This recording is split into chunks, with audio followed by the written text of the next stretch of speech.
nascendo amor,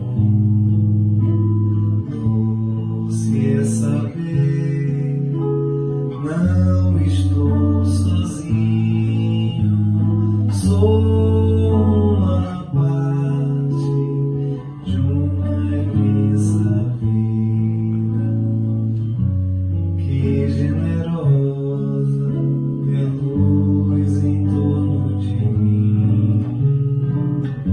Imenso dom do teu amor sem fim.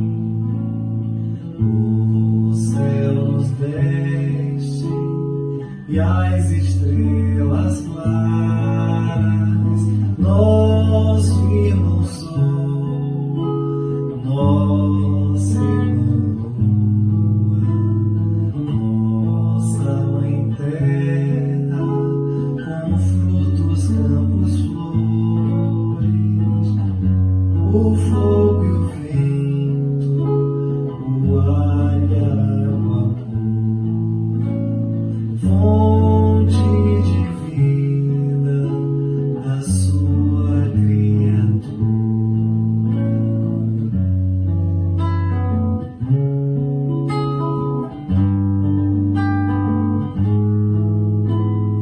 Doce é sentir em meu coração, humildemente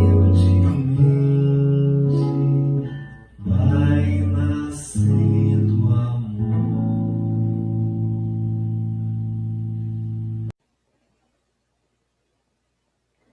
Boa noite, queridos irmãos. Quero agradecer, antes de tudo, ao convite que Edivaldo me fez para que nessa noite festiva eu pudesse estar com vocês, falando a respeito do atendimento fraterno e desse trabalho de amor construído ao longo desses 37 anos. Fico imaginando quanto trabalho, quanta dedicação, quantas vidas já passaram, quantas histórias. Talvez aqueles que estiveram no papel de atendente, de ouvinte, não se recordem, mas acredito que todos os que foram beneficiados, que receberam o atendimento, o acolhimento amoroso, não se esqueceram dessa bênção que puderam ter acesso. Então, para que a gente possa refletir a respeito disso, eu vou compartilhar minha tela com vocês de um material que eu preparei para essa noite.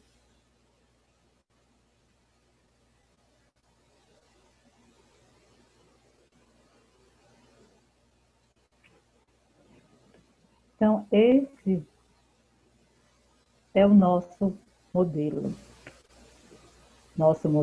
e guia. É tudo que desejamos como atendentes fraternos, que saibamos adotar a postura de Jesus diante daqueles sofredores, diante dos que o procuravam, uma atitude de bondade, de acolhimento, de acolher sem julgamento antes de tudo. É baseado nisso que nós lembramos dessa passagem, quando ele nos disse: porque tive fome, me deste de comer, tive sede, me deste de beber, era forasteiro e me hospedastes, estava nu e me vestistes, enfermo e me visitastes, preso e foste ver-me. Então perguntarão os justos: Senhor, quando foi que te vimos com fome e te demos de comer? Ou com sede te demos de beber? E quando te vimos forasteiro e te hospedamos, ou nu e te vestimos? E quando te vimos enfermo ou preso e te fomos visitar? O rei, respondendo, lhes dirá: em verdade vos afirmo, sempre que o fizeste a um destes meus pequeninos irmãos, a mim o fizeste.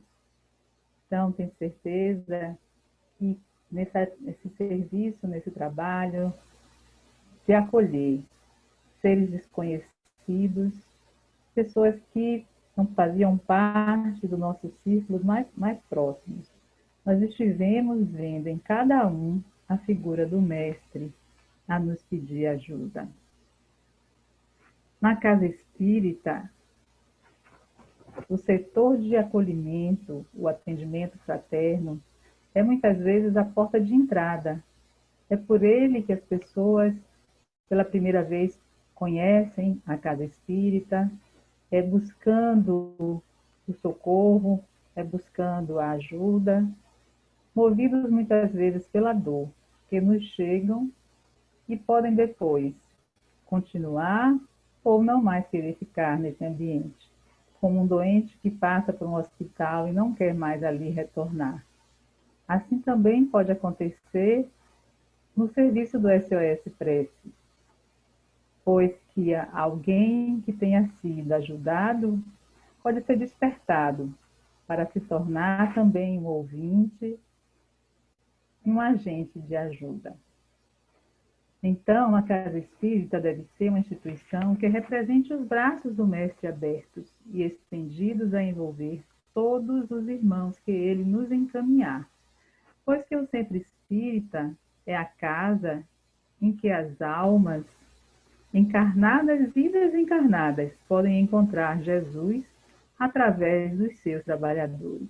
Quanta responsabilidade, mas o Mestre confia em nós. Quando nos coloca nesse serviço de acolher e de orientar, não é à toa, né? Ele está nos encaminhando porque confia em nós essa tarefa. Assim também no SOS Prece, já há algum tempo, há 37 anos, e segundo o que eu fui informada, mais de 100 mil atendimentos, esses seres também receberam esse socorro encaminhados pelo Mestre que confiou a cada um de vocês. Lembrando de Bezerra, quando ele nos disse que em cada templo o mais forte deve ser escudo para o mais fraco, o mais esclarecido a luz para o menos esclarecido, e sempre seja o sofredor o mais protegido e o mais auxiliado, como entre os que menos sofram, seja o maior aquele que se fizer o servidor de todos. Como Jesus falou na sua passagem entre nós, ele não veio ao mundo para ser servido, mas para servir. Preparar-se bem, psicológica e doutrinariamente, faz-se imprescindível para o desempenho do correto mistério a que o atendente fraterno deseja dedicar-se. E isso é um ponto muito importante, pois não basta a boa vontade, o desejo sincero de ajudar. É necessário que para isso haja uma dedicação, um estudo, para que o conhecimento da doutrina, né, seja o nosso instrumento de ajuda. É baseado nessa doutrina de amor que nos consola, que nos traz as respostas para as nossas angústias, para as nossas perguntas, para as nossas dúvidas, e nós vamos orientar aqueles irmãos que chegarem até nós, assim como também com vocês no SOS Prece.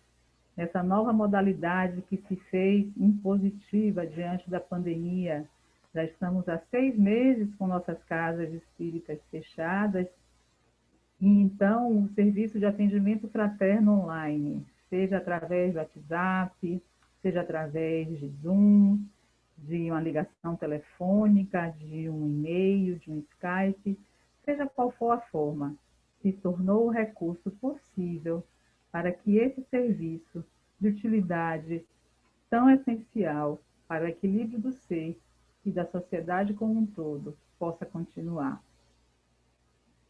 Divaldo nos fala, né, dessa importância também do atendimento fraterno. Nós vivemos numa sociedade que padece de conflitos psicossociais, socioeconômicos, comportamentais, cujos indivíduos têm necessidade de fazer catarse. No atendimento fraterno, o indivíduo tem a oportunidade de abrir a alma ao bom ouvinte, o que pode orientar com segurança. Quantos problemas estamos vivendo no momento? Quantas angústias, quantas incertezas, e quanto se faz a necessidade tão grande no momento de que alguém se coloque à disposição para ouvir e para consolar, para esclarecer, para orientar. qual seria o objetivo desse setor do atendimento fraterno que o SOS presta, também se presta, né, nessa modalidade virtual? Então, o atendimento fraterno tem como objetivo primacial receber bem e orientar com segurança todos aqueles que buscam o centro espírita. Não se propõe a resolver os desafios nem as dificuldades, eliminar as doenças nem os sofrimentos, mas propor ao necessitado os meios hábeis para a própria recuperação. Então, fica claro aí que nós não podemos ficar na ânsia de tentar resolver a situação. Nós vamos fazer uma escuta ativa, uma escuta atenta, e o simples fato de escutar já vai ser de grande alívio para aquele que carrega as suas dores. A orientação seguirá pensando que somos uma ponte entre a doutrina e o atendido que nos traz as suas dores. No Evangelho segundo o Espiritismo, nós temos no capítulo 17, falando que o verdadeiro homem de bem é o que cumpre a lei de justiça, de amor e de caridade na sua maior pureza. Se ele interroga a consciência sobre seus próprios atos, a si mesmo perguntará se violou essa lei, se não praticou o mal, se fez todo o bem que podia, se desprezou voluntariamente alguma ocasião de ser útil, se ninguém tem qualquer queixa dele. Enfim, se fez a outrem tudo o que desejara lhe fizessem. Aí está sintetizado todo um roteiro para a nossa vida, né? Quando nos traz que não basta que não façamos o mal, é necessário que aproveitemos todas as oportunidades de realizar o bem, nos colocando sempre no lugar do outro. O que gostaríamos que nos fosse feito se estivéssemos naquela posição? Está aí o segredo para que nos tornemos verdadeiros homens de bem. E aí, lembrando da parábola do bom samaritano, né, já conhecida de todos nós, mas que eu trouxe para a nossa reflexão num aprofundamento do entendimento dela. Então, ela começa um pouco antes, né, do momento onde o doutor da lei começa a questionar Jesus, querendo fazer aquela pegadinha, colocando Jesus em uma situação que poderia o fazer entrar em equívoco e ser pego, né, em erro. Então, essa história começa, na verdade, já próximo à Páscoa, quando Jesus, estando na Galileia, fala com os seus apóstolos que ele deseja ir a Jerusalém. Era um costume da época que, pelo menos 3 vezes ao ano, se fizesse essa peregrinação a Jerusalém. Jerusalém, já naquela época, era considerada a Terra Santa e se deveria ir até ela, né, como uma busca de espiritualidade, que acreditava que Deus morava lá em Jerusalém. Só que Jesus, ao dizer aos seus apóstolos que deseja ir a Jerusalém, naquela data festiva, diz que quer ir, mas quer ir passando pela Samaria.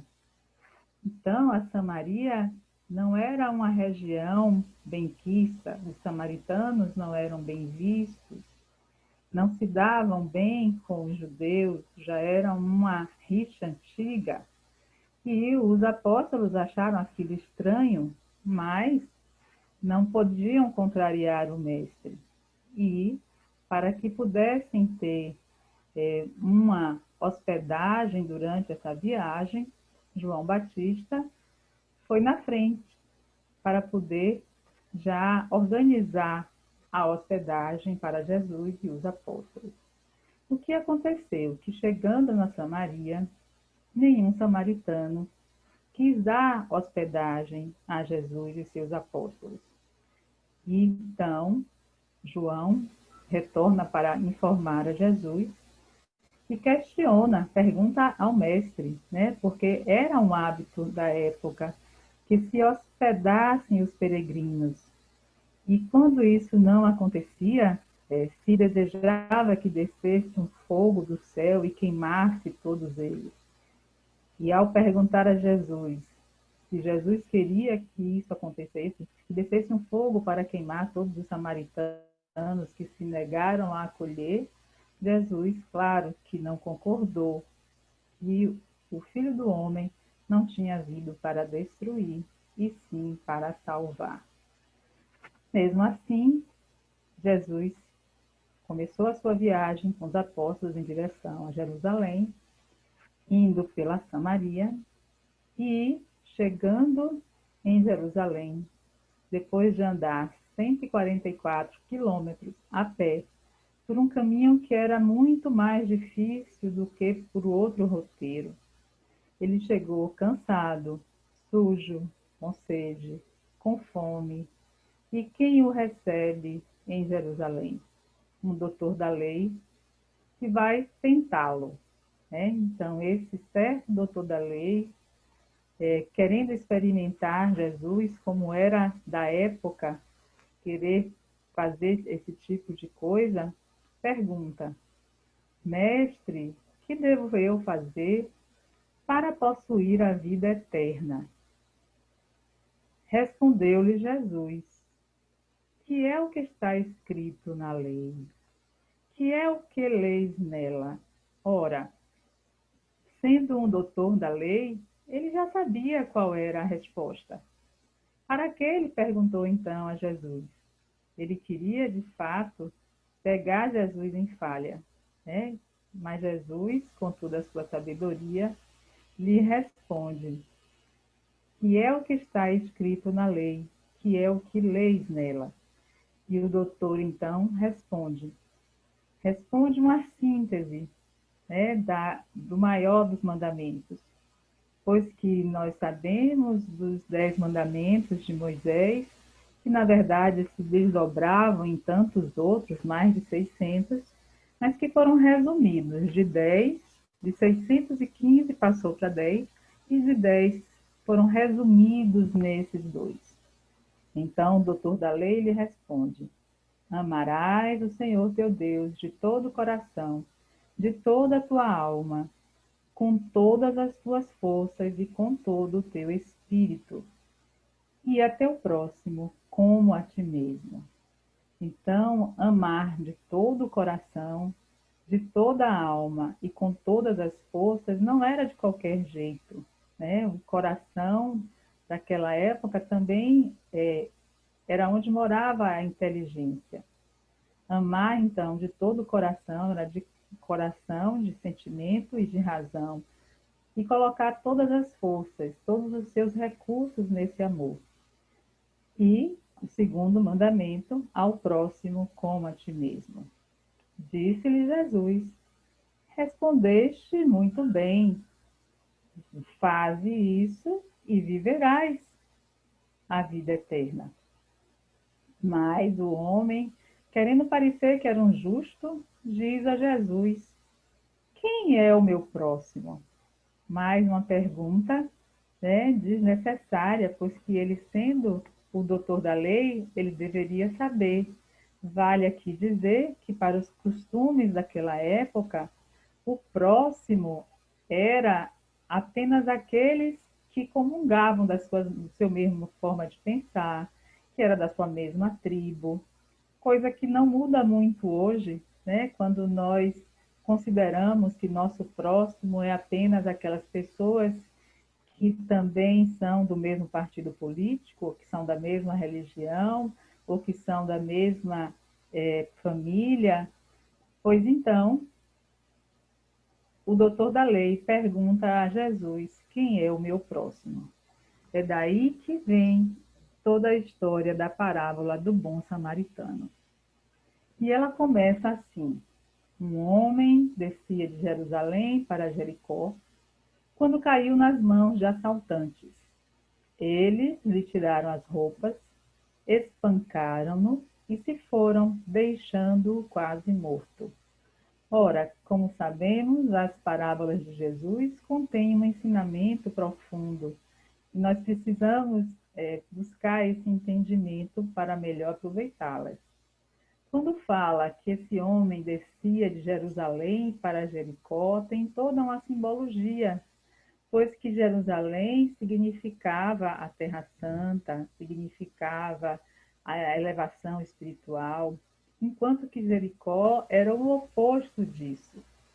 Então, se alguém desce, né, de um nível de espiritualidade para a inferioridade, vai estar mais vulnerável a ser pego por assaltantes. Que assaltantes seriam esses? Seriam somente assaltantes de coisas materiais? Ou nós podemos também entender de forma simbólica como as influências, as interferências espirituais, obsessivas, que nos assaltam e que nos deixam quase mortos. Aconteceu estar descendo pela mesma estrada um sacerdote. O sacerdote era visto naquela época como um homem, né, religioso, era uma autoridade. Porém, quando o sacerdote viu esse homem caído na estrada, passou pelo lado, fez de conta que nem estava vendo. Por que ele fez isso? Né? Então, descendo de Jerusalém, onde havia todo um ritual, né, onde se sacrificavam os animais, onde fazia a oferta a Deus, o sacerdote ele recebia como se fosse o seu pagamento os animais que eram sacrificados, os cereais, e ele, se tocasse em uma pessoa morta, ele ficaria impuro. Daí é que ele evita se aproximar desse homem que parecia morto. Nesse momento, nós podemos perceber, né, a indiferença e a conveniência. Possamos fazer essa viagem nessa história percebendo como nós nos comportamos diante da vida nas mais variadas situações. Quando viu o homem, esse sacerdote passou ao lado. E o levita, né, que é o ajudante do sacerdote, quando chegou ao lugar e o viu, também fez o mesmo. Então, ele também não quis se envolver com aquela situação, para que daí não houvesse um prejuízo para ele. Mas um samaritano que viajava, chegando ao lugar onde jazia aquele homem e tendo-o visto, foi tocado de compaixão. Aproximou-se dele, deitou-lhe óleo e vinho nas feridas e as pensou. Imagine o choque que foi Jesus falar que justo o samaritano foi aquele que foi socorrer a esse homem. Um choque para o doutor da lei, mas um choque até mesmo para João, que estava ali ao lado, e era quem queria, quem desejou que o fogo descesse sobre os samaritanos. Porém, Jesus traz justamente essa figura, né, nos convidando a não fazer generalizações. Não é porque alguém dali da Samaria se recusou que todos os samaritanos também iriam se comportar daquela forma egoística. E esse samaritano foi tocado de compaixão. Então, pensemos nessa palavra, a compaixão, que é um sentimento diferente da piedade, da dor, né? Porque se ele tivesse apenas visto com dor e piedade, achando que era um coitadinho, que não iria ter mais como se salvar, talvez ele não tivesse a mesma atitude, mas ele foi tocado de compaixão, ele se interessou por auxiliar, ele acreditou na natureza, na essência divina daquele outro irmão que se encontrava caído, ele acreditou no potencial de recuperação daquele irmão. E se aproximando, ele deitou-lhe óleo e vinho. Isso também tem um significado especial. pois que, ao aplicar o vinho, ele estaria evitando que houvesse infecção e também colaborando, promovendo a cicatrização das suas feridas. E ao aplicar o óleo, ele estaria dando um bálsamo. Então, é algo bem semelhante ao que é feito no serviço do atendimento fraterno, no serviço da escuta do SOS Preces, quando nós, ao vermos alguém em situação de penúria, com a sua alma machucada, e nós vamos colocar esse bálsamo suavizante, dando o acolhimento necessário. Jamais iremos derramar sobre uma alma ferida o ácido do julgamento. Vamos acolher da forma que gostaríamos de sermos acolhidos. Depois, pondo no seu cavalo, levou-o a uma hospedaria e cuidou dele. Vejam que é importante entender que quem se encontra naquela situação, em queda, precisa de ter alguém que lhe coloque e se lhe desloque para um lugar mais seguro. Aquele primeiro atendimento no meio da estrada seria o atendimento inicial, mas era necessário que esse irmão fosse encaminhado para um outro local onde houvessem cuidados mais específicos. Assim também nós fazemos no atendimento fraterno. Nós podemos dar o primeiro atendimento de socorro, ouvimos aquela queixa, aquela necessidade, aquela dor, mas podemos encaminhar para um setor de atendimento mais apropriado, que alguém procure um atendimento médico, um psiquiatra, um acompanhamento psicológico. Assim também deveremos fazer. Pois esse samaritano que levou esse homem que estava caído até a hospedaria e cuidou dele, não achou suficiente tudo isso. No dia seguinte, deu 2 denários ao hospedeiro e lhe disse: trata muito bem deste homem e tudo o que despenderes a mais, eu te pagarei quando regressar. Vejam que ele estava de viagem. Na história não diz se ele estava descendo de Jerusalém para Jericó ou subindo de Jericó para Jerusalém. Mas ele era alguém que estava em viagem, que tinha um objetivo na sua caminhada. E ele não estacionou por conta do ocorrido. Ele deu todo o cuidado necessário e, após tomar as providências, ele retoma a sua história. E aí vem a pergunta de Jesus: qual destes 3 você acha que foi o próximo daquele que caíra em poder dos ladrões? Lembrem que a pergunta do doutor da lei foi: quem é o meu próximo? Mas a resposta que Jesus deu foi: quem foi o próximo daquele que caíra em poder dos ladrões? É olhar a história por uma ótica diferente, da ótica do homem que está caído. Quem foi o próximo dele? Porque para o sacerdote ou para o levita, que não viu aquele homem caído como seu próximo, é bem diferente da agora, do homem que estava caído e que recebeu a compaixão do samaritano que foi passando. Pois que não restou outra resposta ao doutor da lei. Ele precisou, responder que quem foi o próximo daquele homem caído foi o que usou de misericórdia para com ele. Vejam que ele não teve a coragem de dizer a palavra samaritano, O quanto era difícil reconhecer que um samaritano podia ter uma atitude tão digna como aquela que ele teve. E aí vem a conclusão da história, quando Jesus diz: então vai e faze o mesmo. Então, essa passagem está em Lucas, nos falando a respeito da caridade. E também, para nós que estamos nessa busca do servir, que escolhemos ser instrumentos do Mestre, precisamos caminhar pelas bem-aventuranças.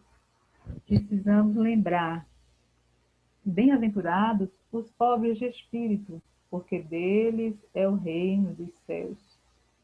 Daqui nos convida a virtude da humildade.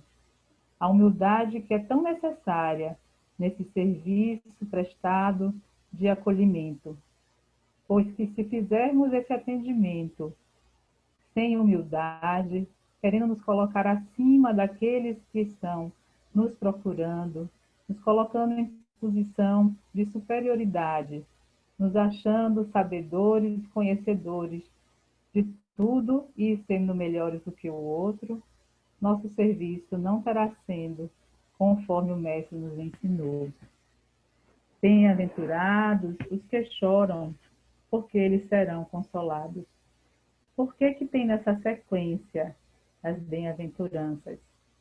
É necessário que, para que aceitemos o sofrimento, as adversidades, tenhamos humildade, pois do contrário, esse choro poderá se transformar num choro de revolta. Bem-aventurados os mansos, porque eles herdarão a terra. Daí vem a mansuetude. Após a humildade, após nós sabermos que não vamos nos desesperar, estejamos resignados por termos conhecimento das causas dos sofrimentos, nós vamos então nos tornar mansos e daí herdaremos a terra. Seguindo pelas bem-aventuranças, vamos agora para a virtude da justiça. Bem-aventurados que têm fome e sede de justiça, porque eles serão saciados. Se nós não tivermos nem humildade, nem resignação, nem mansuetude, essa justiça será uma justiça onde estaremos querendo ser justiceiros. É necessário que antes dela, antes de sermos justos, tenhamos percorrido todo o caminho anterior. Bem-aventurados os misericordiosos, porque eles alcançarão a misericórdia. O que é a misericórdia? É colocar o coração na miséria do outro. Foi agindo com misericórdia que o bom samaritano não deixou que aquele caído passasse desapercebido e pudesse lhe socorrer. Bem-aventurados os limpos de coração, porque eles verão a Deus. Se estivermos de coração limpo, se estivermos já vivenciado a virtude da humildade, da resignação, da mansuetude e da justiça, nos tornaremos capazes de limpar nossos corações e poder ver a Deus. Bem-aventurados os pacificadores, porque eles serão chamados filhos de Deus. É necessário que, para chegar a esse estágio, tenhamos percorrido todos os outros anteriores, para que, depois de sermos pacíficos, de coração limpo, possamos então ser pacificadores. Quantas vezes nesse atendimento podemos estar nesse papel de pacificador, de conciliador, por oferecer uma outra visão, um outro olhar diante de discórdias, de divergências. Aí entra todo o papel inestimável, né, que esse serviço presta a quem procura o acolhimento. E a última das bem-aventuranças: bem-aventurados os que sofrem perseguição por causa da justiça, porque deles é o reino dos céus. Como seria essa perseguição?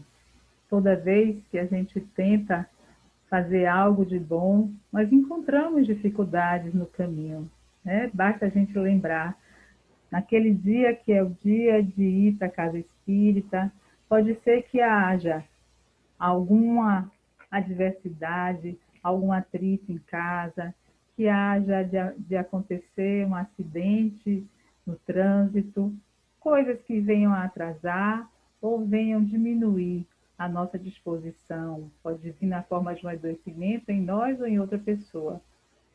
E aí é que vem que também seremos bem-aventurados, porque estaremos sendo perseguidos por causa da justiça e por perseguirmos o bem, poderemos sofrer as consequências, mas teremos que ter a certeza de que é nosso o reino dos céus. Está garantido a nós o reino dos céus por termos percorrido toda essa trajetória das virtudes do Sermão da Montanha. E lá no Evangelho segundo o Espiritismo, no capítulo 20, falando dos obreiros do Senhor, nós vemos que ditosos serão os que houverem trabalhado no campo do Senhor, com desinteresse e sem outro móvel senão a caridade. Ditosos os que hajam dito a seus irmãos: trabalhemos juntos e unamos os nossos esforços, a fim de que o Senhor, ao chegar, encontre acabada a obra. Porquanto o Senhor lhes dirá: vinde a mim, vós que sois bons servidores, vós que soubestes impor silêncio aos vossos ciúmes e às vossas discórdias, a fim de que daí não viesse dano para a obra. Que nos inspire essa mensagem, que tenhamos a certeza de que vamos ser acolhidos amorosamente, por termos tido persistência, total desinteresse em benefícios pessoais, dando silêncio aos ciúmes, às discórdias, pensando unicamente em ser instrumentos de paz para Deus. E como se encontra na oração atribuída a Francisco de Assis, e que nos parece ser aquela que fala mais claramente a respeito da atividade do atendimento fraterno. Quando fala: Senhor, fazei-me instrumento de vossa paz. Onde houver ódio, que eu leve o amor. Onde houver ofensa, que eu leve o perdão. Onde houver discórdia, que eu leve a união. Onde houver dúvida, que eu leve a fé. Onde houver erro, que eu leve a verdade. Onde houver desespero, que eu leve a esperança. Onde houver tristeza, que eu leve alegria. Onde houver trevas, que eu leve a luz. Quantas histórias, irmãos, quantas histórias passadas, onde cada um de vocês se colocaram como instrumentos para levar o amor, o perdão, a união, a fé, a verdade, a esperança, a alegria e a luz. Que estejamos dizendo cada vez mais: ó Mestre, fazei que eu procure mais consolar que ser consolado, compreender que ser compreendido, amar que ser amado. Num mundo onde se busca tanto amor, onde se fala tanto em amor, mas que se tem dificuldade em verdadeiramente amar, pois que buscamos muito mais ser amados do que amar, fica a proposta de que busquemos o caminho inverso, de buscar sempre fazer o amor doação, o amor que não julga, o amor que acolhe. Porque é dando que se recebe, é perdoando que se é perdoado, e é morrendo que se vive para a vida eterna.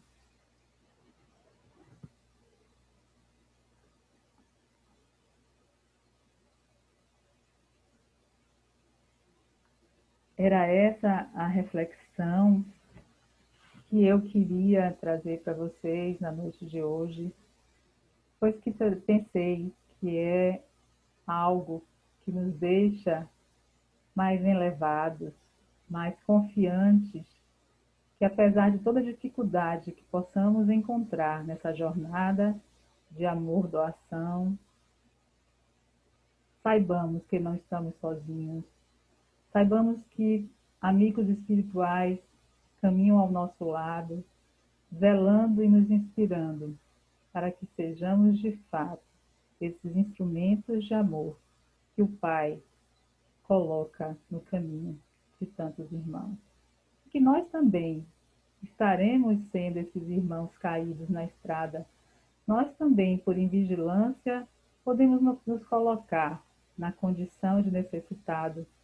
E aí encontraremos o próximo que virá ser um bom samaritano a nos envolver, a colocar em nós o óleo, o vinho, a nos doar o seu tempo, a nos doar os seus cuidados, a buscar um local onde possamos receber o cuidado especializado, alguém que se importe de fato conosco, nos restituindo a vida, a dignidade, a condição para continuar caminhando.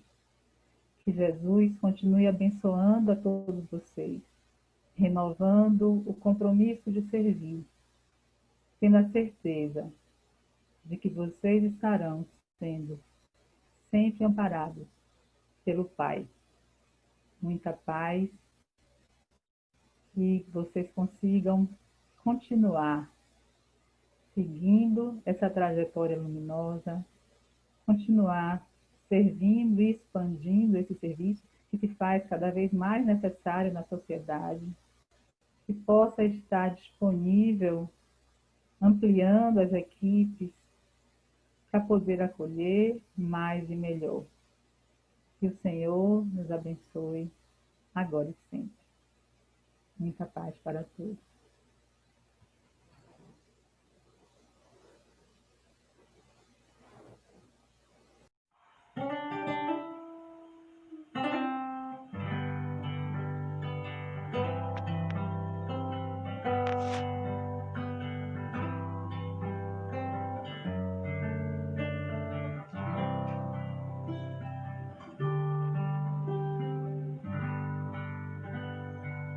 Quando uma voz se cala,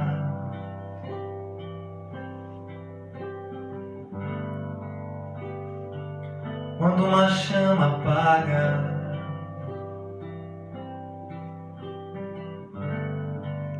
uma ponte entre os mundos,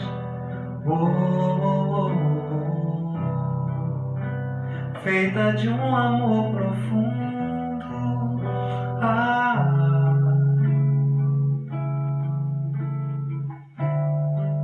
Recita versos imortais.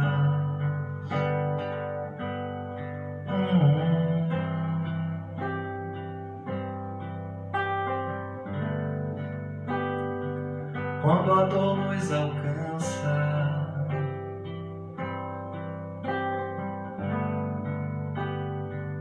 com adeus já criança,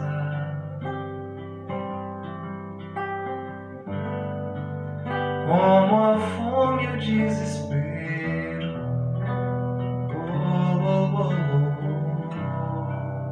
o singelo mensageiro,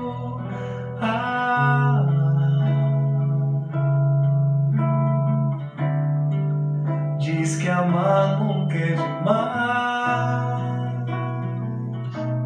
Saudades,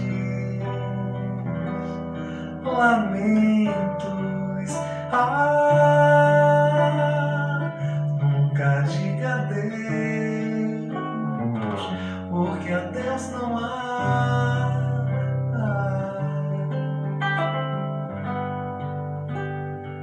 Quando anoitece o dia,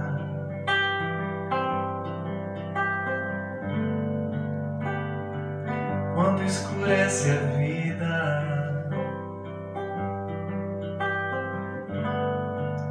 e uma estrela incandescente,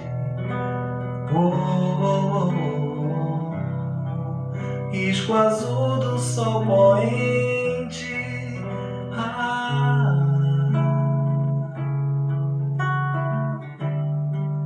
é a esperança que reluz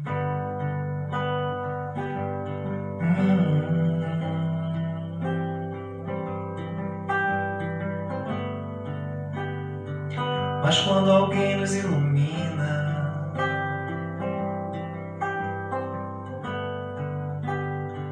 e seu tempo aqui termina,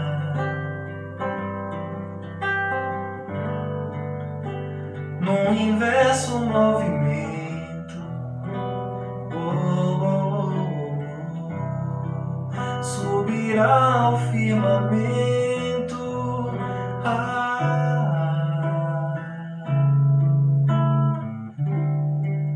Uma lágrima de luz,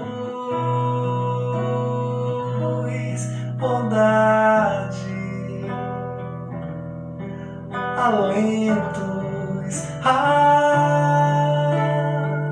Triste é quem não viu essa imensa paz. Francisco,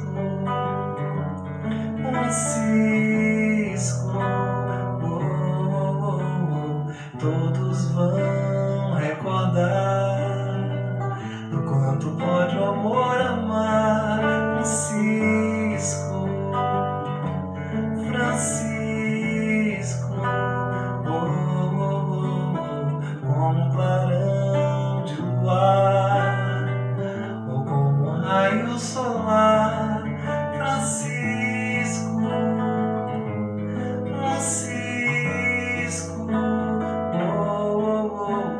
Cisco de Deus que conduziu sua mão a nos guiar. Francisco, agora nos céus